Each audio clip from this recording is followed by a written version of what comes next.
नमस्कार, मैं हूं प्रदीप कुमार। आप देख रहे हैं पॉलिटिकल आइडिया के आज के इस अंक में आप सभी दर्शकों का बहुत बहुत स्वागत है।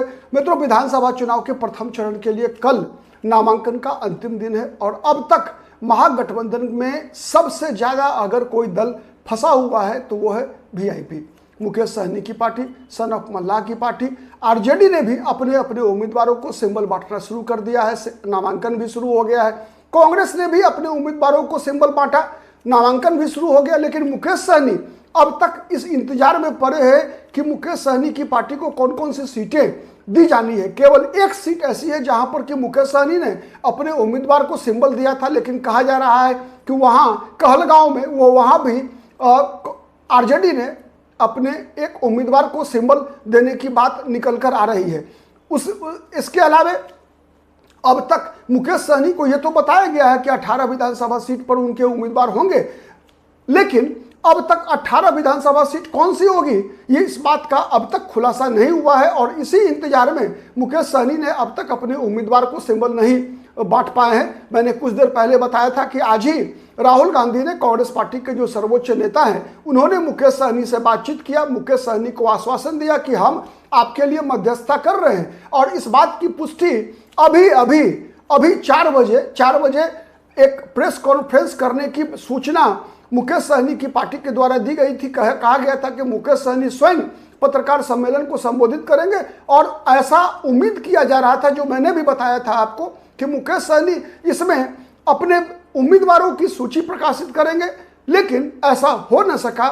मुकेश सहनी के बदले मुकेश सहनी की पार्टी के जो प्रदेश के प्रवक्ता है डॉक्टर सुनील कुमार सिंह, वो पत्रकारों के सामने आए और उन्होंने कहा कि मुकेश सहनी अब शाम के 7 बजे पत्रकारों के सामने आएंगे और अपनी बात रखेंगे। तो सवाल ये उठ रहा है कि अब तक जब कल एक ही दिन बचा हुआ है नामांकन के लिए, तो क्या मुकेश सहनी किस ऐसे संकट में फंसे हैं जिस कारण से अब तक उन सबकी सीटें लगभग क्लियर हो रही है। एक आध 2 सीट पर ऐसी स्थिति बनी है जहां पर फ्रेंडली फाइट की नौबत आ गई है, जैसे बछवाड़ा, बेगूसराय जिले में बछवाड़ा विधानसभा सीट, वहां पर सीपीआई के उम्मीदवार ने भी, अवधेश राय, उन्होंने नामांकन किया। उसके बाद आज ही कांग्रेस पार्टी के उम्मीदवार, युवा कांग्रेस के प्रदेश अध्यक्ष गरीब दास ने भी अपना नामांकन किया है। और चर्चा है कि वहां पर जब नामांकन के कार्यक्रम के दौरान वहां पर कुछ अप्रिय दृश्य भी उपस्थित हुआ, जहां भारतीय जनता पार्टी के समर्थकों के साथ कांग्रेस पार्टी के समर्थकों का आमना सामना हो गया।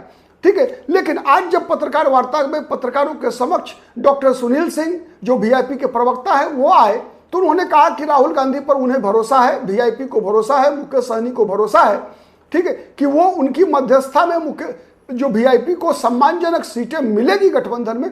तो सवाल ये निकल कर आ रहा है कि क्या राहुल गांधी को जब मध्यस्थता करने की आवश्यकता पड़ी है, तो क्या तेजस्वी यादव वो सीटें देने को तैयार नहीं है जिन सीटों की अपेक्षा मुकेश सहनी कर रहे थे। अब तक इस बात का भी खुलासा नहीं हुआ कि डिप्टी सीएम का मामला का क्या हुआ। इस बात को छोड़ दीजिए, अब सीएम का नहीं हुआ, डिप्टी सीएम भी लगभग एक तरह से कह सकते हैं कि अब आप जिस प्रकार से तेजस्वी यादव का बयान आया कि उप मुख्यमंत्री का मामला तो चुनाव के बाद फैसला होगा, क्योंकि मुख्यमंत्री का ही उम्मीदवार जब महागठबंधन की तरफ से तय नहीं हुआ तो फिर उप मुख्यमंत्री का मामला कहां आता है। तो सवाल ये उठ रहा है, जिस प्रकार से आज की घटनाएं घट रही है, कि अब तक तेजस्वी यादव मुकेश सहनी के साथ आमने सामने बातचीत 24 घंटे के अंदर नहीं हुई, सीटों का बंटवारा नहीं हुआ, सीट चिन्हित नहीं किया गया, और बीच में आज राहुल गांधी का मुकेश सहनी को फोन करना कहीं ना कहीं ये दिखा रहा है कि महागठबंधन में कुछ न कुछ अव्यवस्था जैसी स्थिति है। एक तरफ जहां एनडीए ने अपने 243 विधानसभा क्षेत्रों में अपने हर घटक का उम्मीदवार की घोषणा हो चुकी है, सबको सिंबल लगभग बंटने की स्थिति है, लगभग हर दल ने अपने अपने उम्मीदवारों की घोषणा कर दिया, हर दल ने अपने उम्मीदवार को सिंबल प्रदान कर दिया। वही महागठबंधन के अंदर जो ये असमंजस की स्थिति है, कहीं ना कहीं तेजस्वी यादव की जो संभावना है उसको ग्रहण लगा रहा है, क्योंकि इससे बेहतर मौका तेजस्वी यादव के लिए नहीं है। बिहार की राजनीति में अगर देखें, विगत 20 वर्षों के दौरान, चूंकि 2005 में राबड़ी देवी जब सत्ता से बाहर हुई, राष्ट्रीय जनता दल जब सत्ता से बाहर हुआ, तो इससे बेहतर मौका मुझे नहीं लगता कि तेजस्वी यादव के लिए होगा। लेकिन इस मौके का यदि तेजस्वी यादव फायदा नहीं उठा पाते हैं केवल इसलिए कि गठबंधन के सहयोगियों के बीच सम्मानजनक स्तर पर सीटों का बंटवारा नहीं हो सके, तो ये चीज एक डराती है। ठीक है, डराती इसलिए भी है, जैसा मैंने पहले भी कहा, कुछ देर पहले जो मैंने कहा था आपको, वो इसलिए भी डराती है क्योंकि पास्ट इतिहास जो है पिछला विधानसभा चुनाव का, वो थोड़ा अगर हम याद करते हैं तो फिर एक संशय का वातावरण बनता है। लेकिन उससे भी बड़ी बात जो निकल कर आई आज, जो जब वीआईपी के प्रवक्ता ने पत्रकारों को बताया, तो गौरा बौराम, जो कि जहां से मुकेश सहनी चर्चा है, या तो मुकेश सहनी स्वयं या मुकेश सहनी की पत्नी या मुकेश सहनी का भाई, मतलब मुकेश सहनी के परिवार के ही कोई ना कोई उम्मीदवार होंगे, ये बात मुकेश सहनी की तरफ से तय है। तो क्या सवाल ये उठ रहा है कि गौरा बौराम में क्या तेजस्वी यादव गौरा बौराम सीट नहीं देना चाहते हैं, इस कारण से जिच है? ठीक है, तो ये सब कई सवाल उठ रहे हैं, क्योंकि गौरा बौराम वो विधानसभा सीट है जो पिछली बार वीआईपी ने जीती भी थी। वहां के उम्मीदवार थी स्वर्णा सिंह, जो कि बाद में बीजेपी में शामिल हो गई थी। लेकिन खैर, उससे भी बड़ी बात यह है कि भारतीय जनता पार्टी ने वहां अपने उम्मीदवार की घोषणा कर दी है। स्वर्णा सिंह के पति सुजीत कुमार सिंह जो IRS ऑफिसर थे, उन्होंने इस्तीफा देकर VRS ले लिया और VRS लेने के बाद चुनावी मैदान में आ चुके हैं। लेकिन अब तक वीआईपी असमंजस में है, वीआईपी असमंजस में नहीं है बल्कि महागठबंधन असमंजस में है, और उसका परिणाम जो अब तक इस प्रकार की स्थिति है, गलतफहमी की स्थिति है, तो क्या वो चुनाव परिणाम को प्रभावित करेगा? इस सवाल का जवाब आने वाला वक्त बताएगा। आपको क्या लगता है, आप क्या सोचते हैं, कमेंट करके जरूर बताइएगा। हमारा वीडियो यदि पसंद आता है तो लाइक कीजिए, शेयर कीजिए, कमेंट कीजिए, जिससे कि अधिक से अधिक लोगों तक हमारी बातचीत पहुंच सके।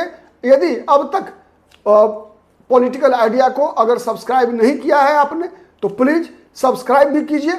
लेकिन सबसे बड़ी बात जो आज है, एक बात महत्व की है कि समय, टाइमिंग सबसे महत्वपूर्ण है। अब जब आप कह सकते हैं कि 24 घंटे से भी कम का समय है, ठीक है, और कल 3 बजे नामांकन बंद हो जाएगा, तो ये बातें कई बार ऐसा देखा गया है चुनाव के दौरान कि सही समय पर नामांकन न कर पाने के कारण कई सीटों पर उम्मीदवार निर्दलीय घोषित हो गए हैं, इसलिए कि समय पर उनका सिंबल जमा नहीं हो पाया। कई ऐसी चीजें, फॉर्मेलिटीज होती है जिसको पूरा समय पर अगर न किया जाए तो फिर, और कई बार ऐसा भी हुआ है कि उम्मीदवार नामांकन ही नहीं कर पाए, ठीक है, तो अंत में किसी दूसरे उम्मीदवार को समर्थन देना पड़ता है। तो वैसी परिस्थिति, क्या कोई साजिश रची जा रही है मुकेश सहनी के खिलाफ? इस बात पर भी हमारा ध्यान रहेगा। आप भी अपना नजर बना के रखिए पॉलिटिकल आइडिया पर। हम हर पल की खबर आपके समक्ष लेकर, और उस खबर का विश्लेषण पॉलिटिकल आइडिया पर आप देखते रहिए। आज इतना ही, बहुत बहुत धन्यवाद।